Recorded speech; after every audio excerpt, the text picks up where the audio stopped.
Greetings, my friends. This is Gilles Monsignor. I wanted to wish you a good day, and I hope you went through this eclipse that we just passed through an eclipse. Personally, brought me some stability, and I feel really a certain peace in relationship to a relationship. It was this eclipse is in Libra, so we have to address our karmic past, the karmic relationship, and to balance out our relationships. It's very important, and this eclipse season will be very, very transforming, and consciously or unconsciously, it's really affecting the whole planet, and each of us can integrate that. Well, I'm going to discuss a few ideas, but before, I wanted to thank you so much for your support, for liking, for sharing, for commenting and subscribing, and for your donations. It's very useful for me right now. And if you want a private session, you can send me an email. We'll look into all the positive things. We all have very positive things before us. Sometimes we get distracted by the shadows that are still being transmuted.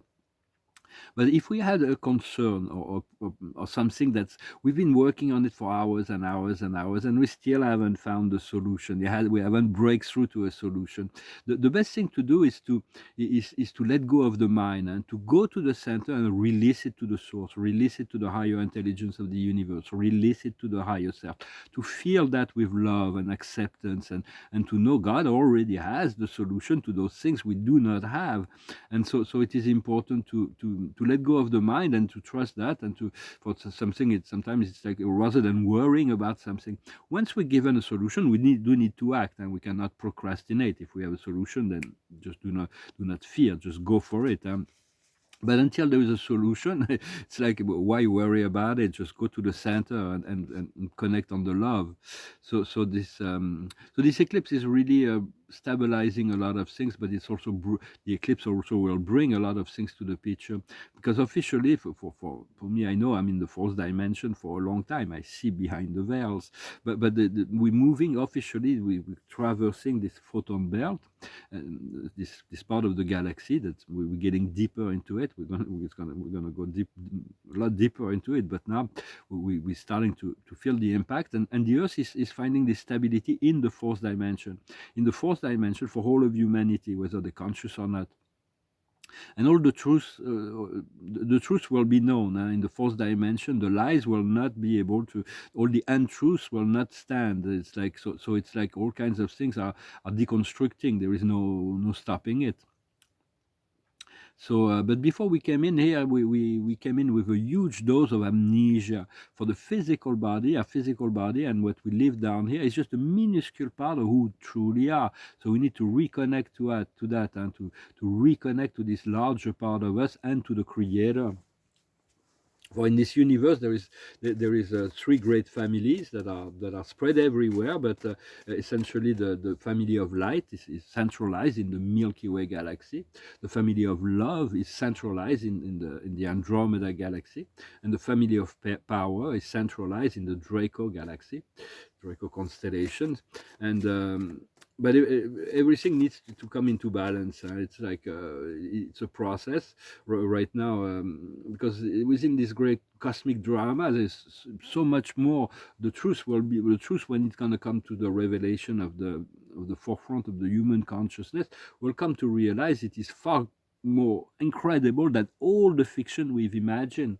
The dark is a lot darker, and the light is a lot lighter. So we'll come to realize that we have to maintain the balance. Our card of the day is the message in the bottle. To read the sign, and to continue to send, to pray, to send your messages as well, but to read the signs that life mirrors to you.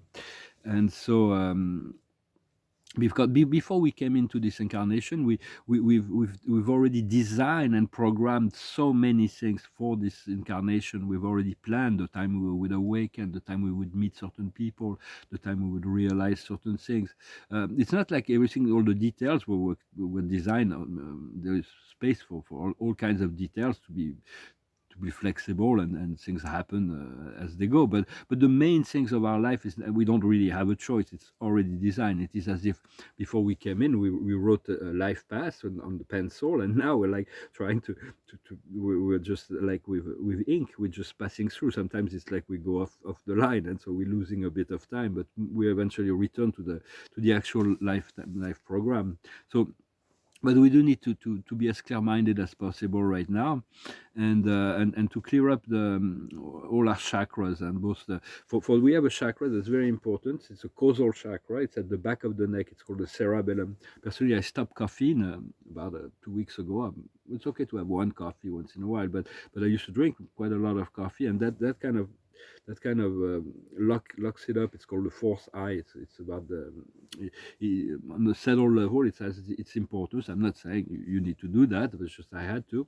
And this causal, because this causal body, this causal is really the is really important to understand that in this dimension everything is cause and effect.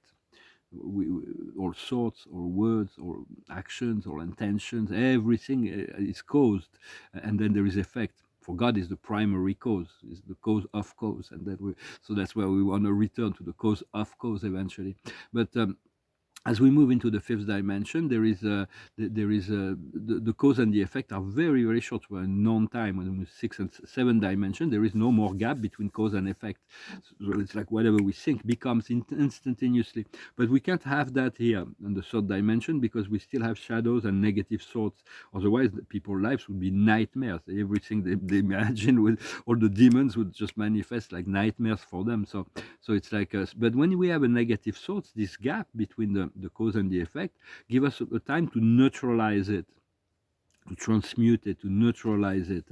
Once we reach the seventh dimension, we'll find our divine identity, and this is really where we are led to, this realization. We also need to realize that all the 12 sub-dimension of our sub-universe, from this dimension all the way to the 12th dimension, everybody is ascending. Some people are ascending from the third to the fourth, and some from the fourth to the fifth, some fifth to the sixth, etc. And but not the celestial world. The celestial world is not ascending. They're just ministering and assisting in the process. And God has sent legions of angels to assist in the process, to accelerate it. They're here in service. For we have to use the divine light to transform and transmute all that is no longer in alignment, what is not in alignment with the divine will. And for we have to restore this divine masculine. The divine masculine has been so misused, and so there is a healing on that, just as much as the divine feminine, so they can come together. So it's all about removing all the false masculine energy, the brutality, the violence, the all kinds of things that have nothing to do with the divine will of God. And so we're working on that, and it's like and lead through your example. For we need to really come into our leadership and self-empowerment. This is really essential, to use power wisely and to be in touch with your guidance. The highest wisdom for the observer of the day today is still the bride and groom. There is still this. Personally, I feel like I've been resisting this relationship, because it was not resisting, but I just it's like this. I have this wonderful relationship coming, and it's like I really want to shorten the gap. So it's like to make it to feel it, to experience it. I know it's probably be a lifetime relationship, and so we'll see. But this is the observer of the day. We got the same card as in the French reading. The highest wisdom is Greco-Roman. To return to the power, the self-empowerment, the power of the planet. The Greek gods were beings from Cassiopeia that achieved the epsilon consciousness, the immortality integrated, and self-empowerment. So those planets are really giving us back the powers that our powers. And so we need to clear up our chakras. It's very important. Those planets are ruling a different chakras. Once we are enlightened, it is Pluto that rules the base.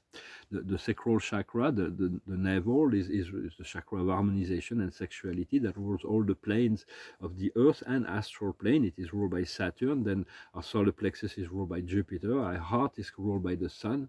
Chiron rules the fifth chakra, gives the sacrifice to heal all the bodies. And the Neptune rules the sixth chakra. The sixth chakra, the third eye, is really where everything is happening. Everything is revealed through that. It's very, very important to open that. Ask for always more light, although sometimes it can be confusing at first, because the vision doesn't always make sense. Sometimes we can create through the third eye, and sometimes we just receive it. What we receive is our guidance. It is from a higher self. And Neptune and Uranus rules the crown. Uranus is the awakener, so that this divine light can come and penetrate more and more within our physical body. We have the same card as in the French reading. It's like what we need to understand is our galactic nature. We all have family and friends in other dimension as star seeds. We in also that planets and civilization, and those are friends and family. There's a big reunion that is planned right now. We need to integrate our galactic nature, understand the unity consciousness, the dimension of our multi-dimensional self. Well, we get exactly the same cards, funny, although I mix them. So what we need to do is control is anger and alimentation. It's about to control the ego desiring body. For it's like we can't always like give in to the what the ego wants. Otherwise, we'll just stay in the third dimension. So we need to control that. Doesn't mean we need to deprive ourselves of. We need to have a balance, but we do need to be in control of that. And as we do that, we find trust and faith. And the outcome will be this. It will be Atlantis. It will be a re-emergence of this consciousness of this civilization that was ascended essentially. And we've all lived on Atlantis, so we do need to clear up our base, our root base. For that's an energy I will never really a light frequency. I've never used the red light, because it's been hijacked by the dark forces. Because this is where the power of manifestation comes from. There, so the dark took that power. So it's like it's a delicate thing, because to work within this red light is a delicate thing, because there is all the darkness at the base, at the roots. There is all of the negative entities, but it's we just bring it a little white light into it, then it becomes pink. It's much easier to handle, but to utilize this power of the red light to manifest. And we have to do it, so we need to clear up that root, so we are completely free of we're anchored, and we're free of negative. Once our aura is sealed, we're not being subject to lower frequency and entities, and we can even bring light into those realms when we're called to do that. To and if you are recommend, if you do not go into the underworld alone. I will just ask for go with your guides or your angelic protection, or well, they're always there, but it's always good to have a to have an owl on your shoulder, and to whisper the wisdom. And because we do have those two entities, it's like demon and angels, like I think it's in the Quran. They said, we don't have an archetypes. We have to choose every time, and we're learning through the process of the dark and the light. And so just become what we need is to manifest all that, and in a way that is calm and passionate in the same times. So this is just my take on some energy, some thoughts I thought I shared for today. I hope this message was interesting for you. I thank you very much. And I'm going to finish with a song that talks about letting go. And I'm going to pull a few cards, the Dakini. And so it's a really beautiful song that talks about letting go. When we don't have a solution, we just got to go into the heart, fill it with love, fill it with light, and turn to our higher self for solution. And it's much better than worrying in the mind, the labyrinth of the mind. So this song goes like this. It's called Let It Be. When I find myself in times of trouble, Mother Mary comes to me, speaking words of wisdom, let it be. And in my hour of darkness, she is standing right in front of me, speaking words of wisdom, let it be. Let it be, let it be, let it be, let it be. Whisper words of wisdom, let it be. And when the broken-hearted people living in the world agree, there will be an answer, let it be. For though they may be parted, there is still a chance that they will see. There will be an answer, let it be. Let it be, let it be, let it be, let it be. Whisper words of wisdom, let it be. And when the night is cloudy, there is still a light that shines on me, Shine until tomorrow, let it be. I wake up to the sound of music. Mother Mary comes to me, speaking words of wisdom. Let it be, let it be, let it be, let it be, let it be. Whisper words of wisdom, let it be, and let it be, let it be, let it be, let it be. Whisper words of wisdom, let it be, and let it be, let it be, let it be, let it be. Whisper words of wisdom, let it be. But we're not never really sure where, until we get there, we're never really sure where our soul and spirit and guidance wants to take us. But eventually we move from plateau to plateau. We come to the realization, the acceptation, and because the value of the spirit realms are not the same as the value of the ego mind. So it's like the judgment. We have so many judgment about so many things. And actually everything is just a tool for evolution. The the observer of the day is the asylum, and to find it looks very strange that a horse could be just sitting on a tree, but it's like it is this inner plane, this inner place. I'm going to pull 10 cards. For the situation is empowerment. It's very much about this return to self-empowerment and authority, and to be our own authority. So it is very important to it's the hot seat, and to stay in touch with your spiritual nature, to remain kind in your administration of power. Around this situation, it's the deep end. It's really the deep end, and it's the end of the cycle. There is no choice of that. What we see before us is the cosmic carrot. It is something that is placed before us to follow. We have to follow the guidance. It's like this cosmic carrot. In the subconscious, the distant past is the Holocaust. Everything was shaken up, but it is the past. We have to let go of the past. The way to, if anything comes up from the subconscious that may be chaotic, remember the center of the universe. It's called the Mount Meru here. It's a magic mountain that's connected to Shambhala. It's etheric mountains. That's the representative of the center of the universe. So return to the source, the center, the creator. Where we are now is the wave of bliss. It is the joy. It is the love. It is the peace. It is all of that which we've been looking for. What we're coming in the near future is wealth. It's success. It is also the duality that wants to return to the unity and this longing. We're programmed to want that. Our strength within the situation is passing through the valley of the shadow. It is soma. It is a phallic mushroom. It is the moon. It is accepting that we don't have a total clarity on all those things that